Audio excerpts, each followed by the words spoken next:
हमें सुनने के लिए यहाँ आप लोग पहुँचे हैं, बड़ी संख्या में पहुँचे हैं। इसके लिए मैं आप सभी लोगों का हार्दिक दिल से आभार प्रकट करती हूँ। खास तौर से हमारी माताएं बहनें भी बड़ी संख्या में हमें सुनने के लिए इधर पहुँची हैं, उनका भी मैं दिल से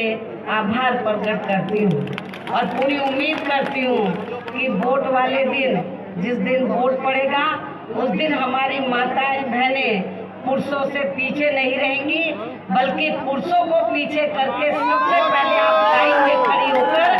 अपने गठबंधन के उम्मीदवारों को वोट डालेंगे। वैसे आप लोगों को ये मालूम है कि आजादी के बाद केंद्र व आपके बिहार प्रदेश सहित देश के अधिकांश राज्यों में भी ज्यादातर या शुरू में कांग्रेस पार्टी ही सत्ता में आसीन रही है। लेकिन जब कांग्रेस पार्टी के राज में यहाँ बिहार प्रदेश के भी सर्व समाज में से विशेषकर गरीब, उपेक्षित व कमजोर वर्गों के लोगों का पूर्ण रूप से सही विकास व उत्थान आदि नहीं हो सका। इतना ही नहीं, बल्कि जब इन्हें यहाँ अपने खुद के राज्य में भी, अपने खुद के बिहार प्रदेश में भी रोटी रोजी के साधन व रोजगार आदि नहीं मिले, तो तब उस समय अन्य राज्यों की तरह यहाँ अपने बिहार प्रदेश से भी बड़ी संख्या में ये लोग अपनी रोटी रोजी के लिए देश के अन्य बड़े बड़े शहरों व महानगरों में जाकर बस गए, जिनकी इस बार कोरोना महामारी के दौरान हमें वहाँ काफी ज्यादा दुर्दशा देखने के लिए मिली है। जहाँ जहाँ भी लोग गए थे रोटी रोजी के लिए, तो इस बार कोरोना महामारी के चलते हमें वहाँ उनकी काफी दुर्दशा देखने के लिए मिली है। जिनके बिहार में वापस आने पर, आपके बिहार से भी लोग बड़े पैमाने पर रोटी रोजी के लिए देश के जो दूसरे राज्य हैं उनके बड़े बड़े महानगरों में रोटी रोजी के लिए गए,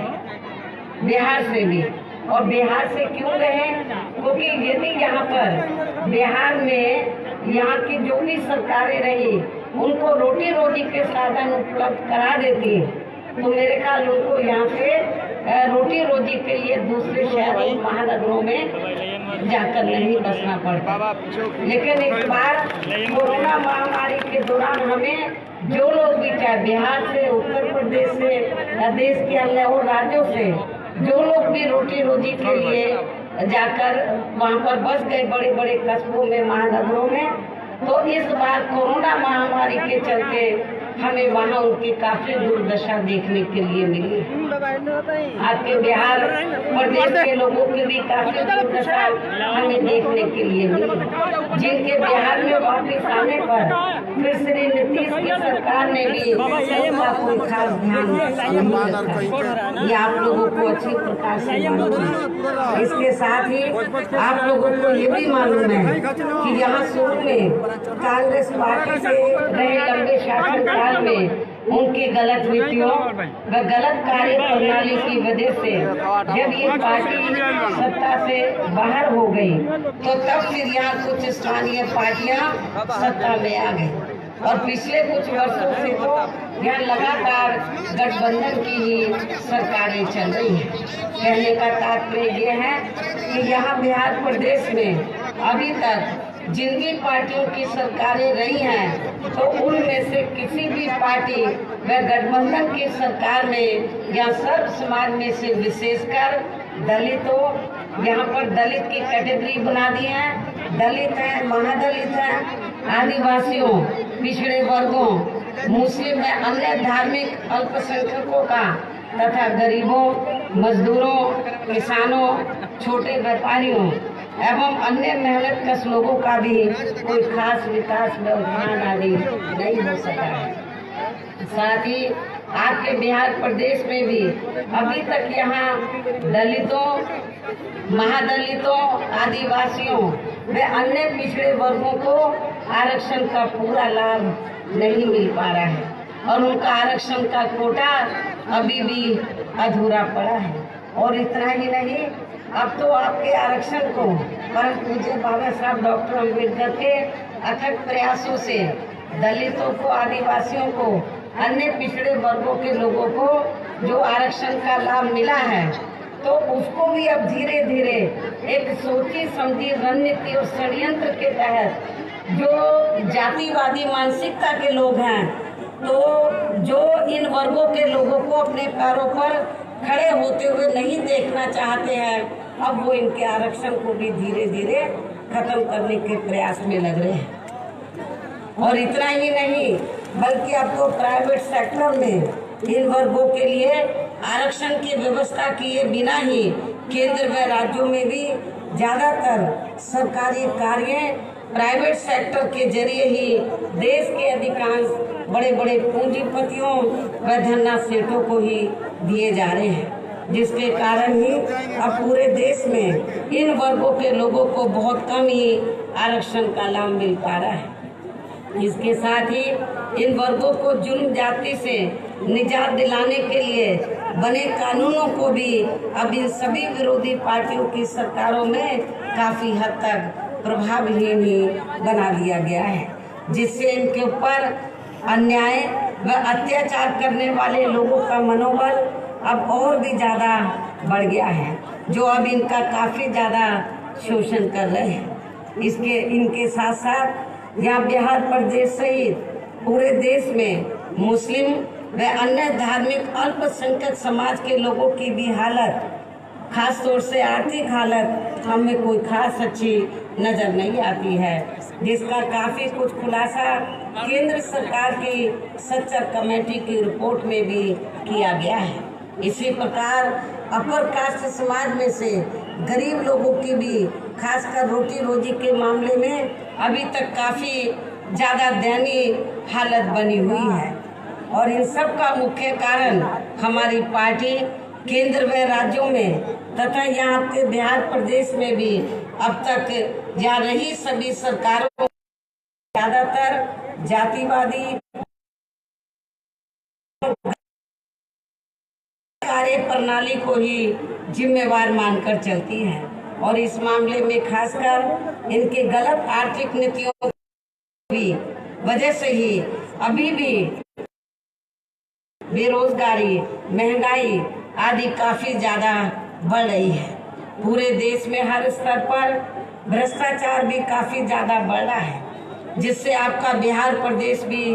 अछूता नहीं रहा है। यह आप लोगों को मालूम है। बिहार प्रदेश काफी बड़ा प्रदेश है। आप लोग बरसों से ये उम्मीद करके चल रहे थे कि जिस भी पार्टी की यहाँ सरकार बनेगी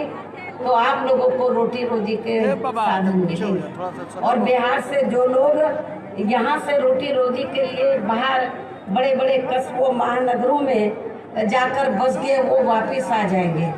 उनका वापस आना तो बहुत दूर की बात, जो लोग यहाँ पर कोरोना महामारी के चलते वापस भी आ गए थे, तो ये लोग सोच के चल रहे थे कि श्री नीतीश की सरकार उनका प्रबंध करेगी, उनको रोटी रोजी के साधन देगी, लेकिन उनको नहीं दिए, जिसकी वजह से जो लोग पलायन करके इधर आ गए थे फिर से वो रोटी रोजी के लिए वापस चले गए। ये कितने दुख की बात है। और सरकार अब कहती है, चाहे तो श्री लालू प्रसाद यादव की सरकार हो, चाहे श्री नीतीश की सरकार रही हो, इनको काफी लंबा समय सरकार चलाने का इनको मौका मिला है, लेकिन इन्होंने आप लोगों को यहाँ पर जो स्थानीय लोग हैं उनको रोटी रोटी के साधन नहीं दिए, उनको नौकरी नहीं दी। लेकिन जब अब चुनाव चल रहा है तो आप लोगों के वोट के खातिर कोई बोलता हम 10 लाख इनको नौकरी देंगे, कोई बोलता 19 लाख। इनको किसने मना किया था? आप लोग तो लंबे अरसे तक यहाँ सत्ता में रहे हैं, तो इनको नौकरी क्यों नहीं दी? यदि इनको नौकरी दी होती तो इनको रोटी रोजी के लिए बाहर नहीं जाना पड़ता। और कोरोना महामारी के चलते हमें इनकी काफी दुर्दशा पूरे देश में देखने के लिए नहीं मिलती। इसलिए इन सब खास बातों को ध्यान में रखकर ऐसी पार्टियों की सरकारों को अब आप लोगों को यहाँ और ज्यादा आजमाने की जरूरत नहीं है। कितना आजमाओगे आप लोग? आप काफी आजमा चुके हैं। आप लोग काफी महागठबंधन को भी और वो जो दूसरा गठबंधन है जिनकी सरकार है, कितना आजमाओगे आप लोग? आप लोग 15-15 साल तक इनको आजमा चुके हैं और कितना आजमाओगे? तो मैं समझती हूँ कि अब आप लोगों को इनको और ज्यादा आजमाने की जरूरत नहीं है। और अब आपको यहाँ अपने बिहार प्रदेश में इस बार विधानसभा के लिए हो रहे आम चुनाव में केवल अपने बने नए गठबंधन की ही सरकार बनानी होगी। यदि जो अभी तक यहाँ पर महागठबंधन भी पावर में रहा, श्री नीतीश का भी गठबंधन पावर में रहा, यदि इन्होंने कुछ काम किया होता बिहार प्रदेश की जनता के लिए तो फिर हमें ये नया गठबंधन नहीं बनाना पड़ता। हमें ये नए गठबंधन को बनाना पड़ा है। और अब आपको यहाँ अपने बिहार प्रदेश में इस बार विधानसभा के लिए हो रहे आम चुनाव में केवल अपने नए बने गठबंधन की ही सरकार बनानी होगी। और यदि ऐसा हो जाता है, हमारे इस नए गठबंधन की सरकार बन जाती है, अर्थात यदि ऐसा हो जाता है तो फिर गठबंधन की ओर से यहाँ बिहार प्रदेश का मुख्यमंत्री श्री उपेंद्र कुशवाहा जी को ही बनाया जाएगा, जो ये अति पिछड़े वर्ग से ताल्लुक रखते हैं तथा सरकार चलाने के लिए ये पूरे तौर से काबिल व सक्षम भी है। मुझे पूरी उम्मीद है कि फिर ये जब आपके बिहार प्रदेश में जहाँ हमारे नए गठबंधन की सरकार बन जाती है और श्री उपेंद्र कुशवाहा जी यहाँ के मुख्यमंत्री बन जाते हैं, तो मुझे फिर पूरी उम्मीद है कि फिर ये उत्तर प्रदेश में बीएसपी के रहे शासन काल की तरह ही जहाँ हर मामले में व हर स्तर पर अपने सर्वजन हिताय व सर्वजन सुखाय की नीतियों पर आधारित ही सरकार चलाएंगे। और इस मामले में मैं आप लोगों को ये भी बताना चाहती हूँ कि जब यूपी में 4 बार मेरे नेतृत्व में सरकार बनी, हमने दूसरे राज्यों की तरह तो उत्तर प्रदेश में हमने बेरोजगार लोगों को बेरोजगारी भत्ता नहीं, 1000 रुपये 1500 रुपये ये हमने नहीं दिए थे, बल्कि हमारी सरकार ने उत्तर प्रदेश में सर्व समाज में से जो गरीब और बेरोजगार लोग थे तो उनको बेरोजगारी भत्ता नहीं बल्कि उन्हें बड़े पैमाने पर सरकारी व गैर सरकारी क्षेत्रों में सीधे तौर पर हमने उनको बड़ी तादाद में नौकरी हमने उपलब्ध कराई। Please like and subscribe my YouTube channel.